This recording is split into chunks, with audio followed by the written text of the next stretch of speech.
All right, well, welcome to our final week. We made it. We have ascended, and we've been descending the mountain as we kind of wrap up through Matthew chapter 7, some of these closing remarks that Jesus uses to frame his teachings. And today we close out with this final picture that Jesus gives us about a wise builder and a foolish builder. Yep. And we're talking about how when we learn to obey Jesus, we live lives that really are on a firm foundation. Yeah. So in these very final remarks from Jesus in the Sermon on the Mount, he talks about like, hey, if you'll take these words and put them into practice, it's like you're building your life on a firm foundation. So we're kind of looking at a parallel passage today in our groups. This is taken from the book of Proverbs, and so this is some wisdom from King Solomon, who kind of says something similar, but he talks in terms of folly and wisdom. And so whereas Jesus talks about a wise builder and a foolish builder, this is probably something he had in mind, this passage in Proverbs, and certainly something that his listeners would have in mind. This almost personification of folly and wisdom, and how here's wisdom calling in the streets, come and put into practice what I'm teaching you, put into practice this wisdom, and your life will go well for you. And Jesus echoes that, like here's a greater wisdom, and if you'll take it and put it into practice, There's go even well for some language that mirrors from the imagery of the storm when the winds blow and the storm comes. Jesus uses that picture. We see similar language, didn't we, in Proverbs chapter 1 with wisdom's warning to us, like, hey, when the winds come and the storm blows and your life kind of falls apart, don't come looking for me then, kind of thing. It was a little bit harsher maybe from wisdom's perspective, but there is this parallel, like you say, between what Jesus seems to be talking about and what's in that wisdom literature written so many years before in God's Word. Yeah, so Jesus' disciples referred to his words as words of life. And so this echoes again sort of what we've been talking about through these closing weeks of kind of two ways set before us, right? Of a way that leads to life and a way that leads to destruction. And so here's Jesus just one more time saying, come on, right. Choose this way of life. Right. Choose this way that I'm paving for you, that I'm laying out for you, that I'm describing.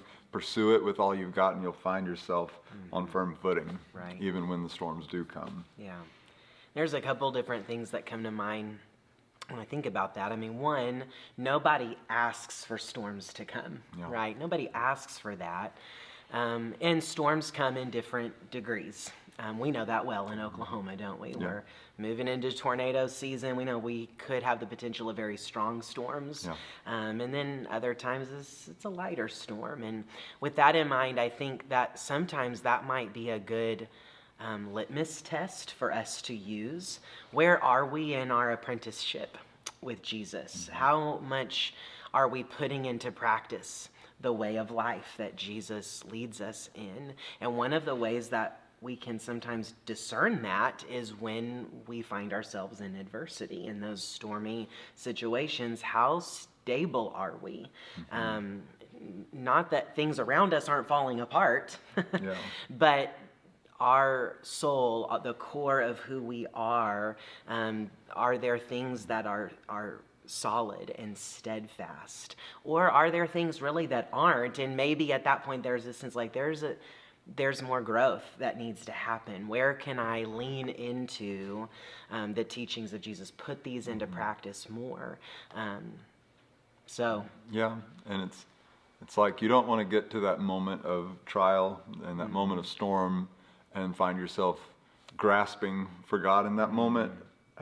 You want to find that you've already got hold of him, and are able just to cling tighter, kind of thing.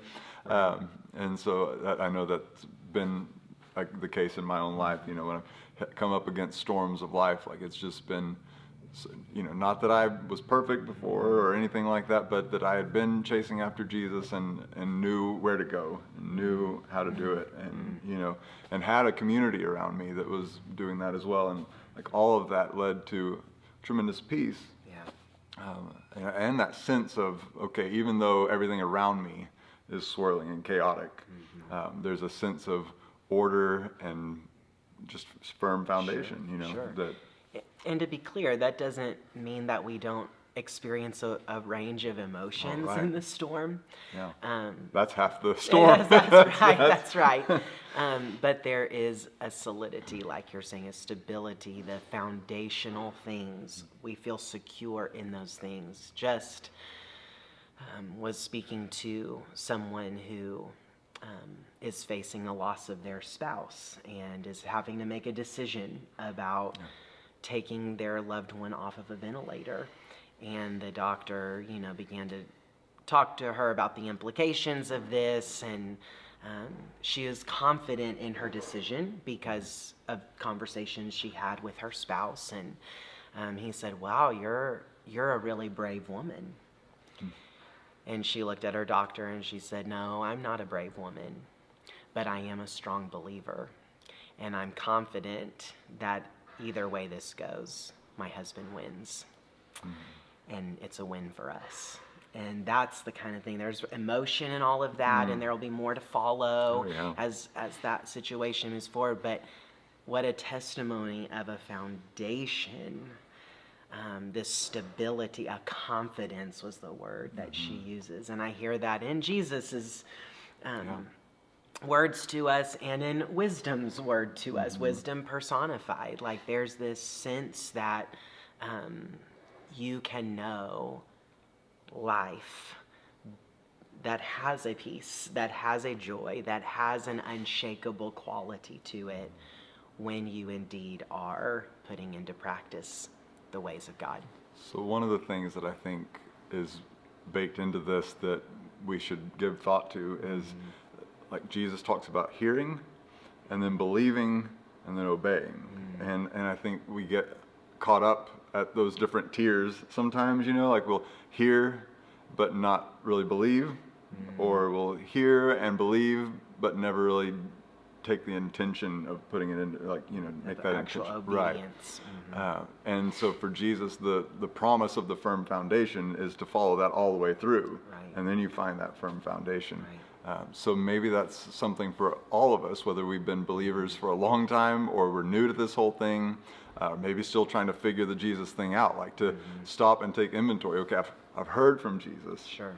Do I believe what he says? And if I do, then what am I doing to act like I believe it, to put action with what I say I believe. Right.